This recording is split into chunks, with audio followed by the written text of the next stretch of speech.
Gênesis capítulo de número 11. Vamos ver aqui a Torre de Babel. Ao analisar com atenção Gênesis 11, perceberemos detalhes importantes no propósito de Deus que foram deixados de lado novamente. Antes de tudo, no entanto, é preciso ter em mente as divisões do livro até aqui.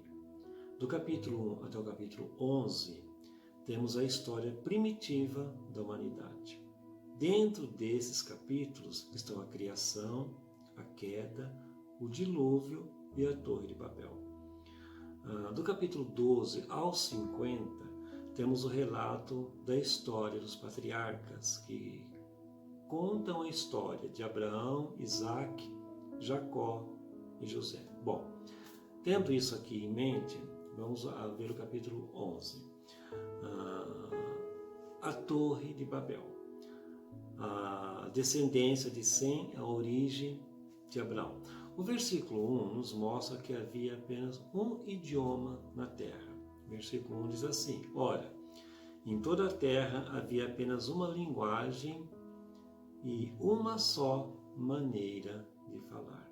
E o versículo 3 nos mostra que os homens estavam fazendo tijolos e os ligavam com betume. Versículo número 3. E disseram uns aos outros: Vinde, façamos tijolos e queimemo-los bem. Os tijolos serviram-lhes de pedra e o betume de argamassa.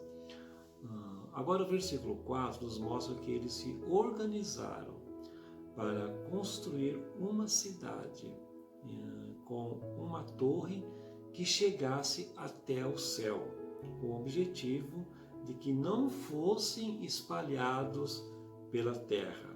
Versículo 4.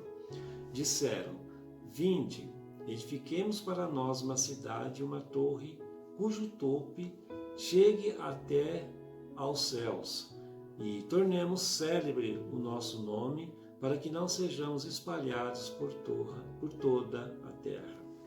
O que nós vemos aqui? Uma desobediência clara ao mandamento de Deus, que era povoar a terra, multiplicar-se. Nós vemos isso em Gênesis 9, de 1 a 7. Você relembre lá, lendo esses versículos do capítulo 9. Contudo, mais uma vez, o ser humano foi de encontro ao que o Senhor lhe havia dito e fez o que achava que devia fazer. Os líderes do povo lhe chamaram para seguir um outro caminho, e eles foram. Então o Senhor desceu para ver a cidade e a torre, e disse, versículo 6, E o Senhor disse: Eis que o povo é um, e todos têm a mesma linguagem. Isto é apenas o começo. Agora não haverá restrição para tudo o que intentam fazer. Mas para dar certo os seus planos, eles precisavam principalmente de sincronia linguística e geográfica. Eles moravam no mesmo lugar e falavam o mesmo idioma. Para mostrar sua soberania, o Senhor espalhou novos idiomas entre eles e não puderam mais se comunicar de maneira absoluta. Versículo 7. Vinde, desçamos e confundamos ali a sua linguagem, para que um não entenda a linguagem do outro.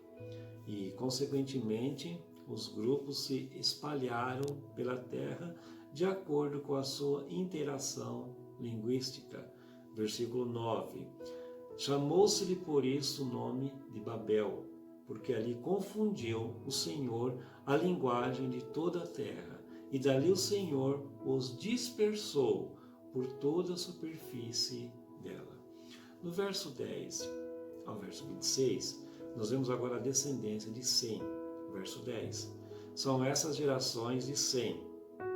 Ora, ele era da idade de 100 anos, quando gerou Arfaxade, 2 anos depois do dilúvio.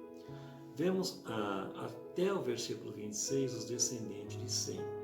No versículo 26 nos diz assim: Viveu Terá 70 anos e gerou a Abrão. a Naor e a Arã. No versículo 29, vemos que Abrão se casou com Sarai. Versículo 29. Abrão e Naor tomaram para si mulheres. A de Abrão chamava-se Sarai, e a de Naor Milca, filha de Arã, que foi pai de Milca e de Iscá.